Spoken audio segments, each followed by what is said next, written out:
AGONG advises GPS to consider. STIDC Amendment Bill 2022 passed. An optimistic view of net food exporter prospects. Bringing you the eye on the news tonight, you're now with me, Shal Shameto, and this is TVS Nightline.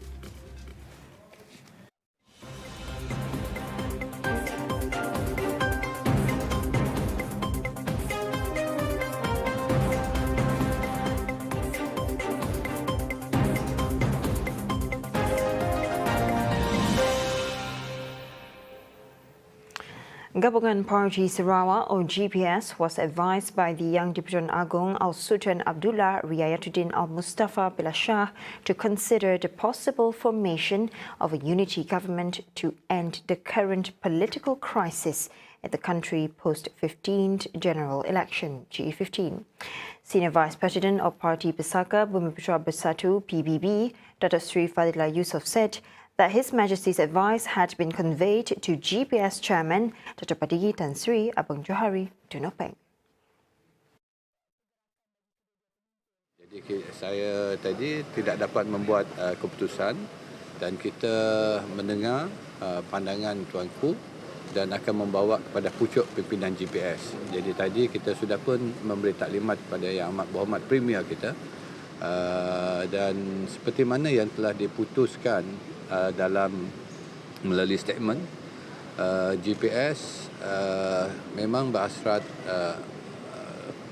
dari segi sokongannya kalau dapat menubuhkan kerajaan bersama dengan beberapa parti, tapi pada masa yang sama kita juga akan patuh kepada apa juga keputusan yang dibuat oleh baginda tuanku. The Chief Whip of GPS said this following a briefing to the Premier at the State Legislative Assembly complex today. Earlier, Fadilah, together with 3 other MPs from the Sarawak ruling coalition, was summoned to Istana Negara. Tunggulah keputusan yang Diputan Agong. Tapi adakah GPS okey untuk collaborate? Yang tu jangan tanya saya bukan pemimpin utama GPS. Yang tu kena tanya Premier kita. Tak ada. Dia hanya menyatakan, bertanya, memberi pandangan, kemudian menyatakan apa saja yang telah kita nyatakan itu adalah sama ataupun tidak. In the GE15, GPS won 23 of the 31 parliamentary seats in Sarawak to emerge as the 4th biggest coalition after Pakatan Harapan, which secure 82 seats, followed by PN 73 and BN 30. The Sarawak Timber Industry Development Corporation Amendment Bill 2022 was unanimously passed at the State Legislative Assembly during sitting on Wednesday, November 23rd, after it was debated in the August House. Deputy Minister of Urban Planning, Land Administration and Environment, Dr. Len Talif Saleh, who tabled the bill, said the bill seeks to amend the Sarawak Timber Industry Corporation Ordinance 1973, Ordinance No. 3 of 1973 STIDC Ordinance, to improve provisions in the management of the timber industry in Sarawak through the issuance of timber industry licenses to enable Sarawak Timber Industry Development Corporation STIDC to fully regulate the timber industry. The amendment bill includes the establishment and operation of sawmills, which was previously regulated under the Forest Ordinance 2015, Chapter 71, adding that the bill also seeks to add provision to enhance the enforcement powers under the STIDC Ordinance. The main amendments sought for in this bill are the following. A. The introduction of timber industry license to replace the requirement of registration for timber industry. B. The introduction of new provision on the temporary permit to operate as a temporary measures to facilitate the timber industry pending the issuance of the timber industry license or for domestic use. C. The introduction of penalty provision for illegal operation of timber mill and other illegal activities in breach of the term and condition of the timber industry license or temporary permit to operate. D. the introduction of provision on cancellation or suspension of timber industry license, and E, the enhancement and strengthening of enforcement power under the ordinance. On the timber industry license, Land Ta'lif stated that the bill seeks to empower the general manager to issue the license on such terms and conditions as may be prescribed by the general manager. Currently, STIDC issues certificate of registration pursuant to the STIDC ordinance and sawmill license through delegation of power by the Director of Forest under the Forest Ordinance 2015, Chapter 71. He said this amendment will delete the provisions relating to issuance of certificate of registration and replace it with provisions which empower the general manager of STIDC to issue timber industry license on such terms and conditions as may be imposed by him. This timber industry license would be the sole license issued by STIDC for timber industry activities, including the establishment, building and operating of sawmill. This is intended to clearly demark the role, duties and responsibility between STIDC, Forest Department and Sarawak Forestry Corporation, SFC, thus streamlining the function of these three agencies under the ministry. The issuance of timber industry license will be a more holistic regulating mechanism to regulate the timber industry in Sarawak. Sarawak is optimistic on achieving its target of becoming a net exporter of food by the year 2030. This was said by Deputy Minister of Food Industry, Commodities and Regional Development, Dr. Abdul Rahman Ismail.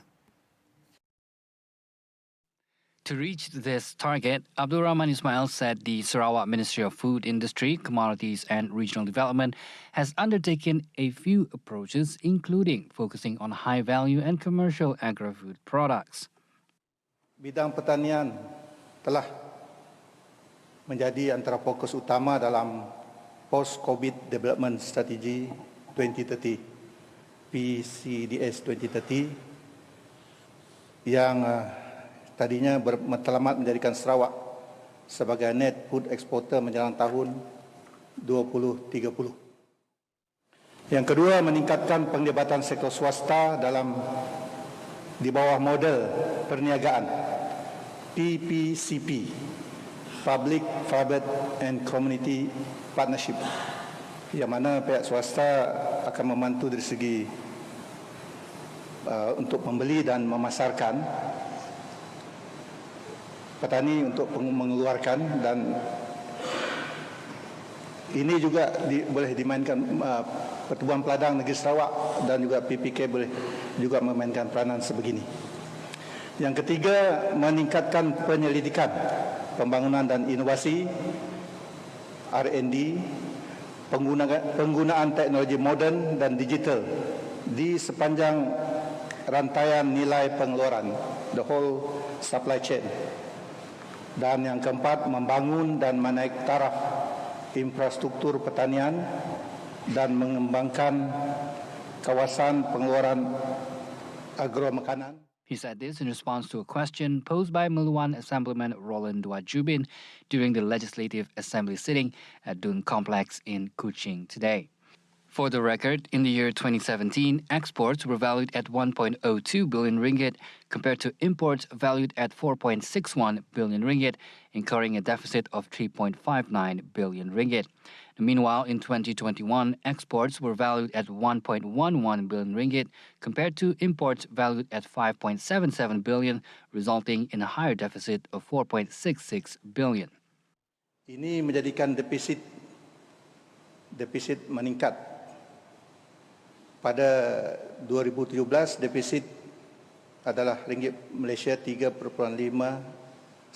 bilion, meningkat kepada 4.66 bilion pada tahun 2021, iaitu peningkatan hampir 30%. In connection to this, Abdul Rahman Ismail said there are 3 types of agriculture crops that could be developed on a large scale in Meluan. Oleh itu, untuk memperkembangkan industri ini, MFICOT akan mengenal pasti sektor swasta yang berpotensi untuk menerajui pembangunan industri agromakanan melalui model perniagaan public-private community partnership.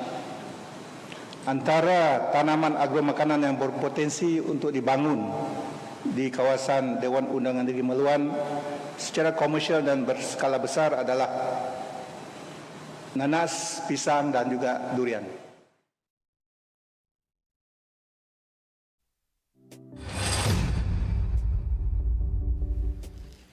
The Commercial Settlement Agreement (CSA) signed between the state government and Petroleum Nasional Berhad enables Sarawak to increase its revenue from oil and gas produced in Sarawak. Deputy Minister in the Premier's Department of Law, MA63, State Federal Relations, Dr. Sharifah Hasidah Said Aman Ghazali said it also allowed Sarawak and the local companies to have greater participation in the oil and gas industry, both at upstream and downstream activities, as well as to secure adequate gas supply to support the Sarawak Gas Master Plan. She said the principal objectives of the CSA would be realized through a consultative framework comprising high-level representatives from the state government, Petronas and Petroleum Sarawak Berhad, Petros. Sharifah Hasidah said the principal objectives of the CSA would be realized through a consultative framework comprising high-level representatives from the state government, Petronas and Petroleum Sarawak Berhad. The Commercial Settlement Agreement, CSA, contains a binding confidentiality clause which forbids the state government revealing the terms thereof. After the CSA was signed, the state government has taken control of all oil mining activities in the onshore areas of Sarawak and issued mining leases and oil exploration licenses to Petros. Sharifah Hasidah was responding to a question from Batu Lintang Assemblyman C. Chi Hao during the third day of the 19th State Legislative Assembly Dun sitting on Wednesday, November 23rd. Furthermore, she said that Petros has been allowed to acquire equity interest in a number of offshore areas under Petroleum Sharing Contracts (PSCS), and for new exploration areas, carried interests were open to Petros. These opportunities are not available to Sarawak and Petros before the CSA was signed. A memorandum of understanding has also been signed between Petros and Petronas, whereby Petronas would make available to the state 1,200 million standard cubic feet per day mascaf of natural gas by 2030 to support domestic industries both in the power and non-power sectors. For the record, Petros has become the aggregator of gas supply to industries in Miri and Bintulu, and the company is working towards becoming the sole distributor of liquefied petroleum gas in the state. The Sarawak State Legislative Assembly today passed the Veterinary Public Health Amendment Bill 2022 to delegate the power of the Department of Veterinary Services (TVS) Sarawak in the fight against the spread of rabies. Apart from delegating functions and duties to any public officer, the bill seeks to allow the authorization of other persons by TVS to dispense veterinary drugs. State Food Industry, Commodity and Regional Development Minister Dr. Stephen Rundi Utom said the rabies outbreak in Sarawak started in 2017 when the first human case was reported in the Surian district, and to date, a total of 72 areas in the state have been declared as rabies-infected areas.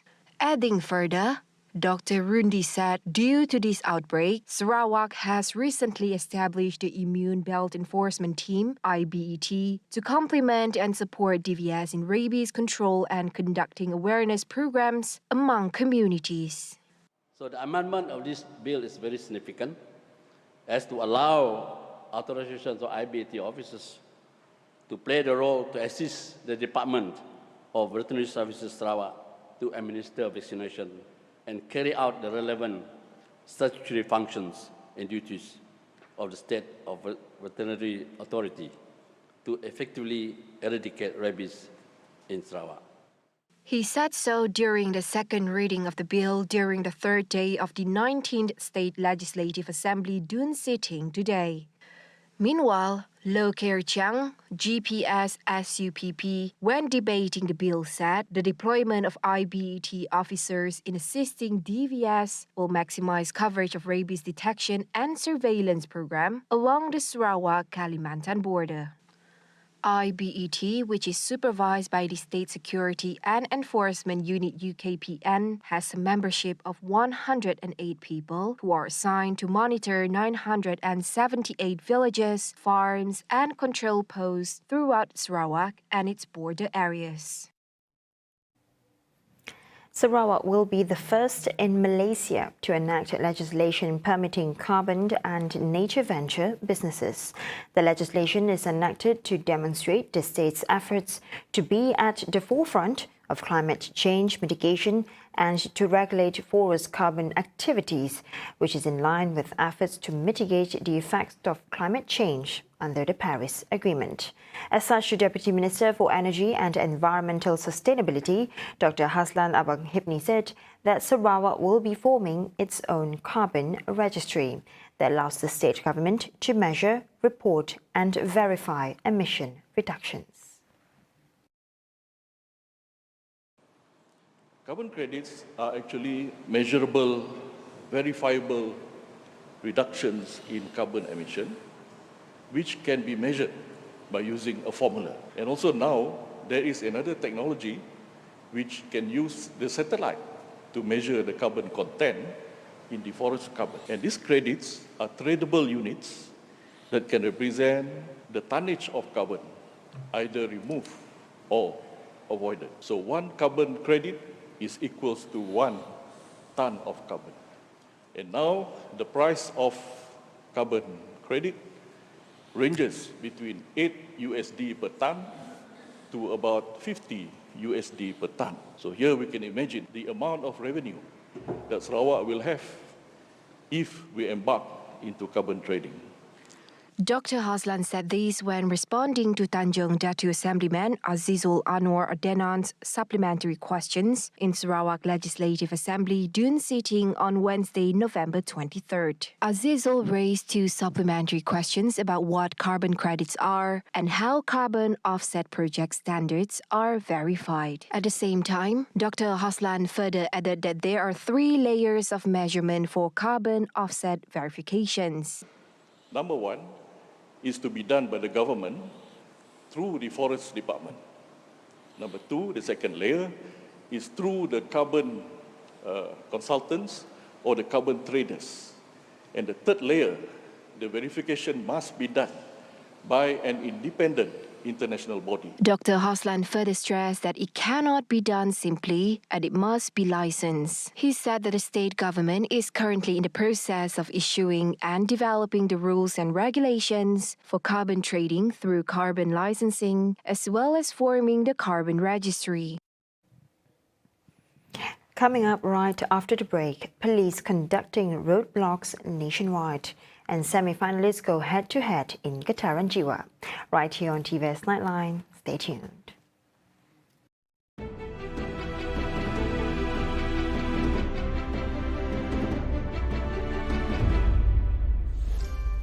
Memperkenalkan juri jemputan Getaran Jiwa separuh akhir, komposer Fauzi Marzuki.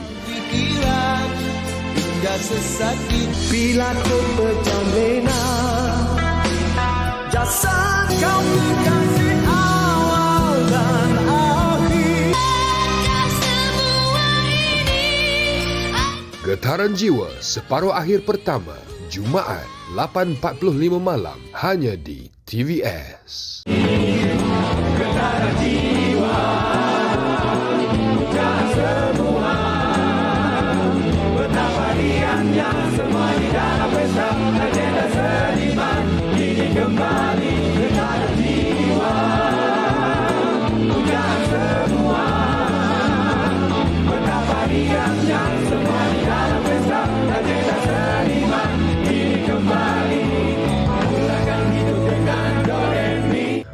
memperkenalkan 10 peserta separuh akhir Getaran Jiwa. Siapakah di antara mereka yang bakal berentang bagi melayakkan diri ke peringkat akhir sekaligus meraih wang tunai berjumlah RM30,000?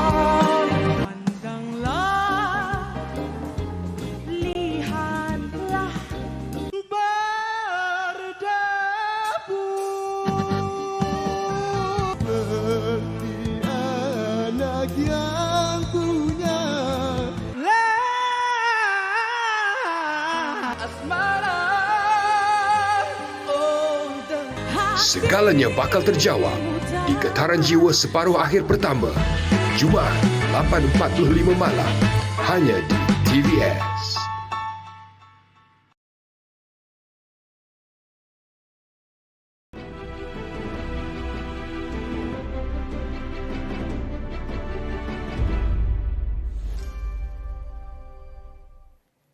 Welcome back to the Nightline. And now on to the next update. Thunderstorms are expected over the next 3 days, beginning today at several places in Peninsular Malaysia, Sabah and Sarawak. According to the warning issued by Met Malaysia, thunderstorms are expected tonight in Perlis, Kedah, Penang, Pahang, Perak, Kelantan, Terengganu and several areas in Sarawak and Sabah. Meanwhile, tomorrow, November 24th, thunderstorms are also expected in Sarawak, mainly Sri Aman and Sarike, in addition to rain in 1 or 2 places in some areas in Sarawak. The Royal Malaysian Police PDRM will be conducting 24-hour roadblocks SJR at strategic locations nationwide since Tuesday to ensure public safety and order. The roadblocks will be in place until further notice. In a statement issued on Wednesday, November 23rd, the Inspector General Police Tan Sri Akril Sani Abdullah Sani said the implementation of the SJR is part of PDRM's effort to prevent crime through increasing the level of omnipresence and will be carried out on a 24-hour basis. Meanwhile, Akril Sani assured the public nationwide that there will be no SJR obstacles during peak hours and during the day. However, he calls upon the public to cooperate in complying with the instructions given when passing through SJR, especially outside peak hours.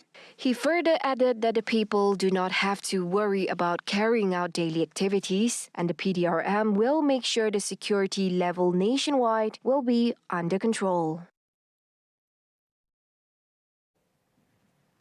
A special meeting will be held tomorrow for the Yang Dipertuan Agong Al-Sultan Abdullah Riayatuddin Al-Mustafa Billah Shah to seek the views of Malay rulers concerning the formation of the new federal government. In a statement issued on Wednesday by the Comptroller of the Royal Household of Istana Negara, Datuk Seri Ahmad Fadil Shamsuddin, His Majesty had consented to the meeting to be held at Istana Negara. Meanwhile, Ahmad Fadil said His Majesty also calls upon the people as well as all political parties to preserve and stay calm until the process of forming the new government is completed. Ahmad Fadil said the special meeting is called following the separate audiences granted to all Barisan Nasional BN and Gabungan Parti Sarawak GPS representatives at Istana Negara on Wednesday morning. On Tuesday, Al-Sultan Abdullah also summoned Pakatan Harapan PH Chairman Datuk Seri Anwar Ibrahim and Perikatan Nasional PN Chairman Tan Sri Muhyiddin Yassin for separate audiences at the palace after the submissions made by all party and coalition leaders, where it revealed that no member of parliament received the majority support to be appointed as the 10th Prime Minister. Ahmad Fadil said the process was done in accordance with Article 43(2)(a) of the Federal Constitution.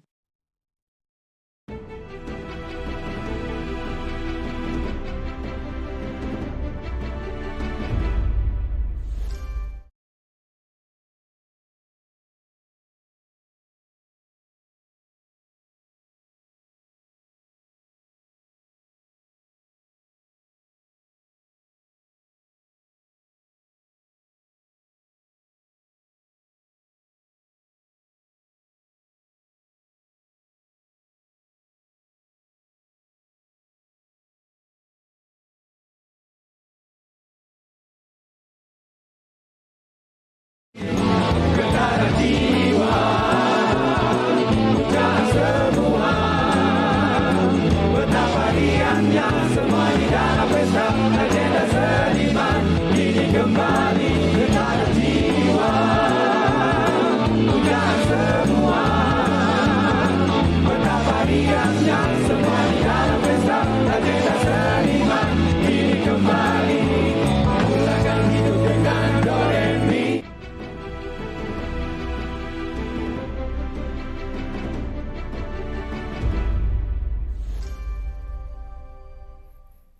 Thank you for staying with me. And now on to some world affairs. A shooting at a Walmart in Chesapeake, Virginia on Tuesday, November 22 night has resulted in multiple fatalities and injuries. With the shooter dead, Chesapeake Police Public Information Officer Leo Kosinski said in a media briefing. At 10:12 p.m., police responded to a report of a shooting inside a Walmart at Sam Circle, Kosinski said, adding that less than 10 people were dead without disclosing the exact number. It's still unclear if the shooter died of self-inflicted injuries. Kosinski added that no shots were fired at police to his knowledge. Walmart said it was shocked at the tragic event at our Chesapeake, Virginia store in a tweet.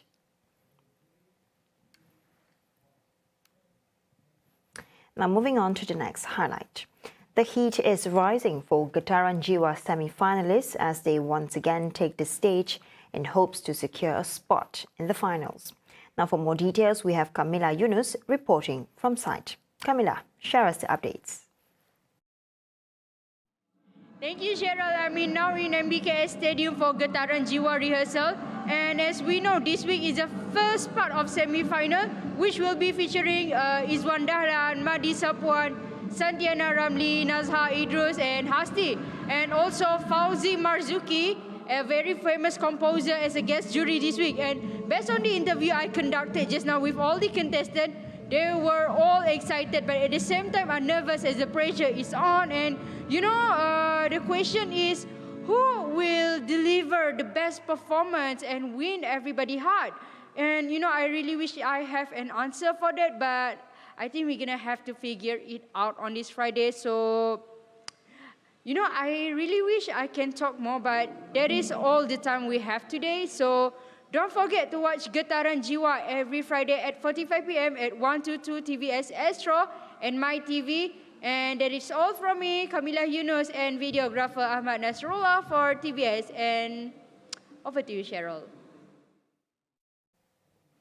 Thank you, Camilla, for that update. Now, who will be the next 8 contestants vying for the crown of Getaran Gjiwa?